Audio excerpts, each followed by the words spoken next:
মাওলানা সাহেব রাজনীতির কথা বলবে কেন?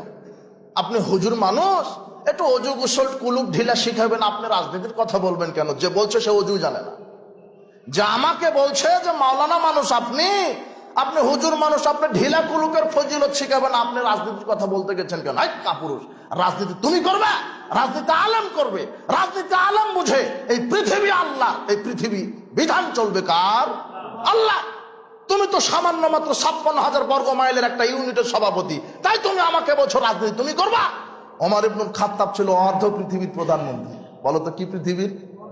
অর্ধ পৃথিবীর। তোমার বাংলাদেশ মানচিত্র দেখা যায় না, তুমি তার একটা ছোট্ট একটা পটকার নেতা হয়ে তুমি আমাকে বলছো রাজনীতির কথা বলবেন না? কাপুরুষ, তুমি কি জানো রাজনীতির? রাজনীতি শেখো ওমর ইবনুল খাত্তাবের কাছ থেকে, যিনি বলছেন ফোরাত নদীর তীরে যদি কুকুর না খেয়ে মারা যায়, এর জন্য আল্লাহ আমাকে কি করবেন? ধরবেন। তার কাছ থেকে রাজনীতি শেখো। রাজনীতি শেখো ওমরের কাছ থেকে, যিনি 8 বস্তা কাঁধে নিয়ে ভিক্ষুকের বাড়িতে, ফকির মিসকিনের বাড়িতে 8 বস্তা পৌঁছে দেয়, আর তুমি সেই তেল 8 বস্তা চুরি করো। তুমি আমার রাজনীতিবিদ মানে? তোমাকে আমি ঘৃণা করি। তুমি দুর্নীতিবাজ, তুমি গাদ্দার, তুমি চাঁদাবাজ, তুমি চেটা, তুমি বাটপার, তুমি জাতির সামনে প্রতারণা দিচ্ছ। তোমাকে আল্লাহ হেদায়েত দান করো।